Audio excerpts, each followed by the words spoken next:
이사야 60장 1절에서 3절 말씀입니다. 일어나라 빛을 발하라. 이는 내 빛이 이르렀고 여호와의 영광이 내 위에 임하였음이니라. 보라, 어둠이 땅을 덮을 것이며 캄캄함이 만민을 가리려니와 오직 여호와께서 내 위에 임하실 것이며 그의 영광이 내 위에 나타나리니 나라들은 내 빛으로 왕들은 비치는 내 광명으로 나오리라. 아멘. 아버지가 자녀를 강하게 하기 위해서는 전략을 씁니다. 대기업 그룹 회장이 자녀에게 회사를 승계하기 위해 곧바로 회장 자리를 내주지 않습니다. 신분을 감추고 말단 사원으로 위장 취업해서 일하도록 하게 합니다. 그 이유는 두 가지 정도입니다. 먼저는 자녀에게 인생은 쉽지 않다는 것을 가르침으로 쉽게 성공하지 못하게 하는 방법을 취함으로써 삶의 지혜를 배우게 하기 위해서입니다. 쉽게 성공하면 쉽게 잃어버립니다. 그룹의 회장, 많은 사람들을 이끌어야 할 회장이면 쉽게 생각하면 안 되는 것이죠. 그리고 두 번째는 그룹의 회장이라면 그 그룹을 누구보다도 잘 알아야 합니다. 제일 말단 사원들의 이야기야말로 그룹의 실체를 알 수 있는 중요한 현장입니다. 그곳에서 현장에서 일어나는 일들을 듣고 보도록 해서 실제 현장에서 벌어지는 현상들과 그동안 사람들의 소리로만 듣고 있는 어떤 것이 그 사실과의 사이에서 무엇이 다른지, 진실이 어떤 것인지, 회장 앞이라고 해서 좋은 말만 하는 직원들이었는지, 그 사실들을 실제 현장에서 알게 하기 위한 것입니다. 그룹의 회장 아들의 위장 취업은 아무도 모르는 사실이므로 사람들은 아무 의심 없이 이런저런 말들을 쏟아냅니다. 업무에 관해서도 비밀스러운 회사 이야기들을 자기들끼리 속닥속닥거리죠. 그 신입 사원 중에 그룹의 회장 될 사람이, 회장으로 승계를 받을 사람이 들어와 있는지도 모르는 채 그들은 자신들의 말을 있는 그대로 쏟아냅니다. 그러나 그룹 회장의 아들은 그 훈련이 끝나면 회장으로 복귀하는 약속이 이미 정해져 있습니다.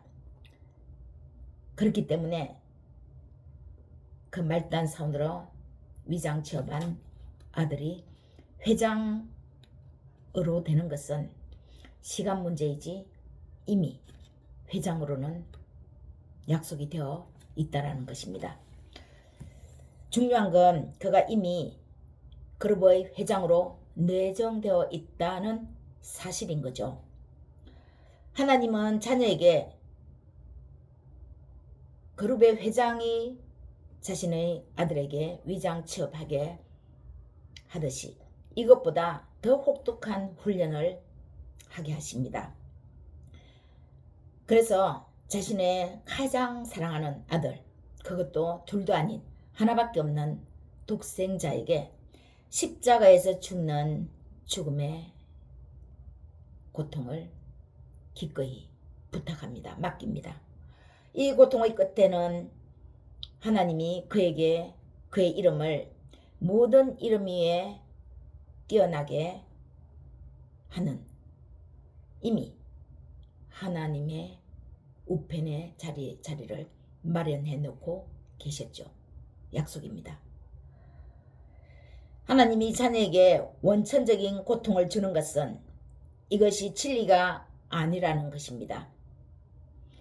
하나님이 인간에게 하나님의 자녀에게 혹독한 훈련을 하게 하는 것은 그냥 너 맛 좀 봐라, 된통 당해봐라, 그렇게 해서 훈련을 하게 하는 것이 아니라는 것입니다. 진짜 진리는 일어나서 하나님의 자녀가 빛을 발하는 것입니다. 이 빛을 발하기 위해서는 먼저 혹독한 훈련, 고난, 역경이 필요한 것인데 그것을 자녀에게 먼저 훈련하게 하시는 것이죠. 하나님의 이름은 일어나서 빛을 발하는 그 자녀를 통해서입니다. 하나님의 이름이 그냥 하늘에서 뚝딱 떨어지고 땅에서 어느 날 갑자기 솟구치는 그것이 아니라는 것이죠. 하나님의 형상으로 지음을 받은 하나님의 자녀를 통해서 하나님은 당신의 이름을 빛을 발하게 하십니다. 고통을 주는 훈련을 할 때도 하나님의 자녀였습니다. 우리가 자녀가 말을 안 듣고 부모의 어떤 행동대로 하지 않는다고 해서 자녀가 아닌 것은 아니죠. 또 부모가 어떤 생각이 있어서 그 자녀에게 지금 당장 선물을 주기보다 지금 어려움을 겪더라도 그 아들이 고난을 역경을 겪더라도 잠시 모른 척 해야 되겠다 할 때 그 자녀는 어두운 터널을 지나는 것 같은 그런 역경일 수 있습니다. 그럼 그 자녀가 부모의 자식이 아닙니까? 그때도 부모의 자식이죠. 마찬가지입니다. 고통을 받을 때도 하나님이 자녀에게 고난의 역경을 훈련시킬 때도 하나님의 자녀이고 일어나서 빛을 발할 때도 하나님의 자녀입니다. 그렇지만 궁극적인 진실은 고통을 주기 위해 훈련하는 것이 아니라 빛을 발해서 하나님의 이름을 빛내도록 하기 위해 고통스럽게 훈련을 하신다는 사실입니다. 사람은 빛이 나야 합니다. 하나님의 형상으로 지음을 받았기 때문에 하나님의 영광스러운 빛이 하나님의 자녀에게 나타나야 합니다. 이것은 그 내면에서 뿜어져 나오는 빛입니다. 우리가 인위적으로 외모를 가꾸어서 아름답게 하는 그 아름다움이 아니라 하나님이 이끄시는 함께 하시면서 내면에서 뿜어져 나오는 빛이 외모로 표현되는 그 내면의 아름다운 빛입니다. 그래서 그 빛을 알아보는 사람은 알아보는데 못 알아보는 사람은 또 못 볼 수도 있습니다. 겉은 저렇게 별로네, 그러니까 별로구나 이렇게 생각하지만 하나님의 빛을 뿜어져 나오는 그 빛을 발견하는 사람은 또 발견한다는 것입니다. 이 빛이 비추어져서 뿜어져 나오면 사람들도 그 빛에 참여하고 싶어서 여기저기서 모여듭니다. 이 빛이 사람이 인위적으로 만드는 빛이 아니므로 하나님의 영광스러운 빛이므로 그 사람 얼굴에서 광채가 납니다. 로마서 5장 우리 8절을 한번 잠시 보겠습니다. 로마서 5장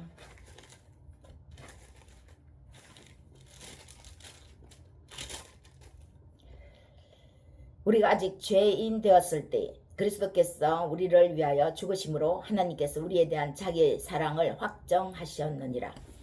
하나님이 언제 우리를 하나님의 자녀로 확정하셨다고 말씀합니까? 우리가 아직 죄인 되었을 때. 이 죄인 되었을 때라는 이 말뜻은 우리가 하나님을 알지 못할 때라는 뜻입니다. 의미입니다. 하나님을 알지 못하는 그 자체가 우리에게는 어둠의 세계였죠. 이미 하나님의 자녀로 확정되었는데 바로 우리가 하나님을 알지 못할 때부터 하나님은 이미 우리를 사랑스러운 하나님의 자녀로 확정지었다고 말씀합니다. 태초부터입니다. 하나님이 인간을 창조할 때부터입니다. 하나님의 자녀로 하나님의 형상으로 시험을 받았다는 뜻이죠. 하나님의 형상으로 우리를 지으셨는데 사랑으로 지으셨지 사랑하지 않는 마음으로 지으신 것이 아닌 것입니다.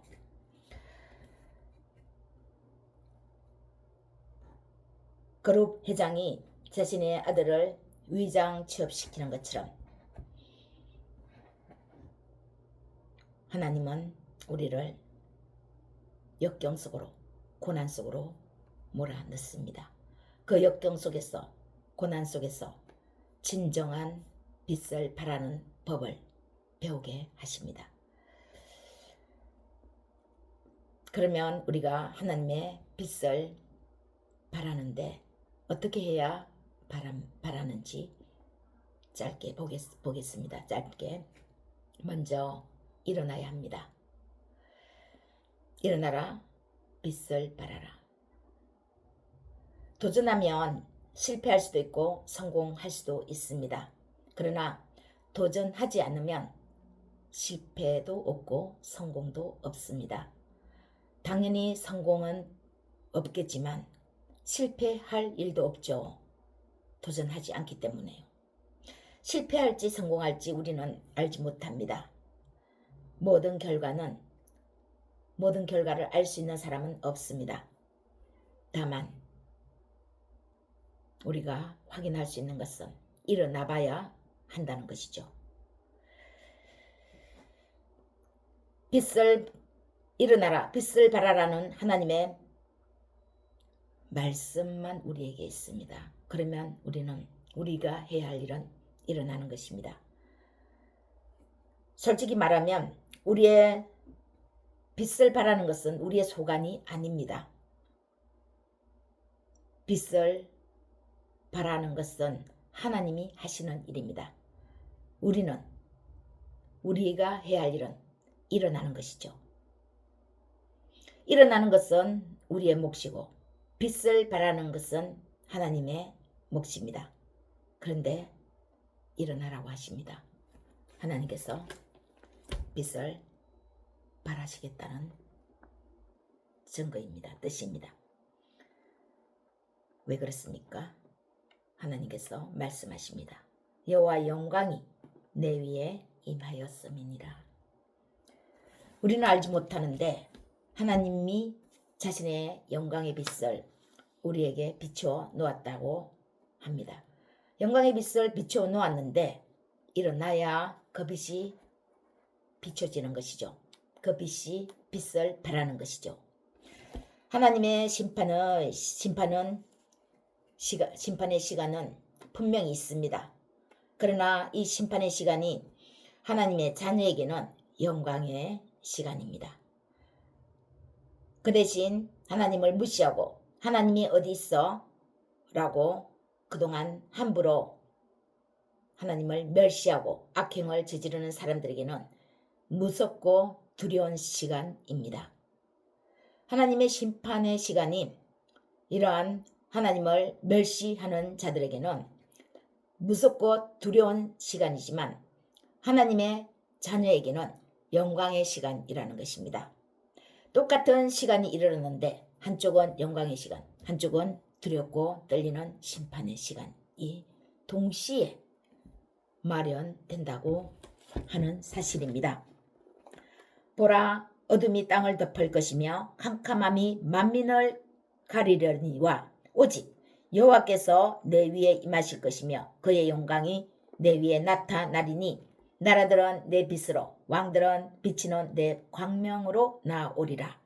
보라, 어둠이 땅을 덮을 것이며 하나님의 심판의 시간이 이르렀다는 것입니다. 캄캄함이 만민을 가리려니와 두렵고 무서운 떨리는 시간으로 사람들에게 나타난다는 증거입니다. 그러나 오직 여호와께서 내 위에 임하실 것이며 그의 영광이 내 위에 나타나리니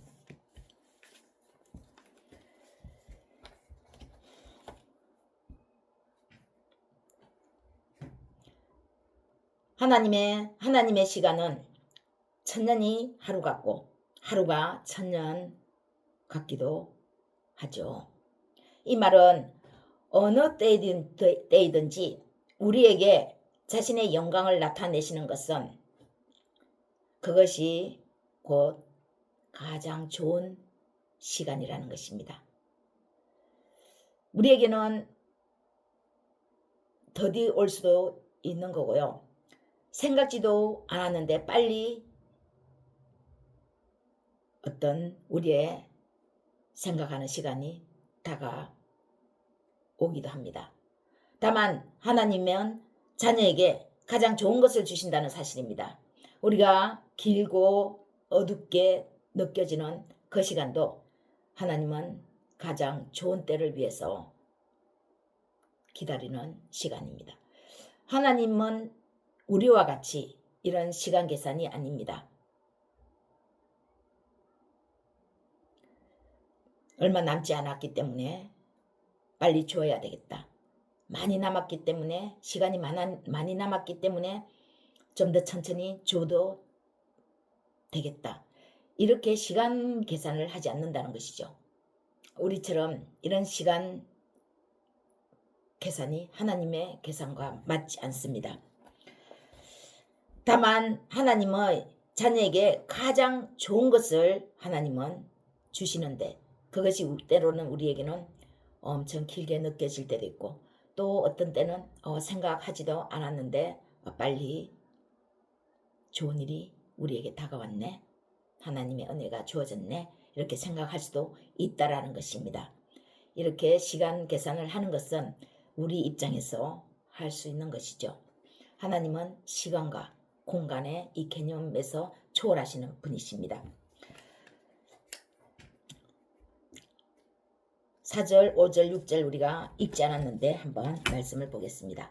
내 눈을 들어 사방을 보라. 무리가 다 모여 내게로 오느니라. 내 아들들은 먼 곳에서 오겠고 내 딸들은 안기어 올 것이라. 그때에 내가 보고 기쁜 빛을 내며 내 마음이 놀라고 또 화창하리니 이는 바다의 부가 내게로 돌아오며 이방 나라들의 재물이 내게로 옴이라. 허다한 낙타 미디안과 에바의 어린 낙타가 내 가운데에 가득할 것이며 스바 사람들은 다 금과 유황을 가지고 와서 여호와의 찬송을 전파할 것이며 학대했던 사람, 그동안 무시했던 사람, 아무것도 없다고 손가락질하고 없이 여기던 사람, 그런 사람들이 하나님의 자녀의 얼굴에 비치는 영광스러운 그 빛 때문에 여기저기서 이제 나옵니다. 이제 그들과 함께 여호와께 찬송을 부르게 하십니다.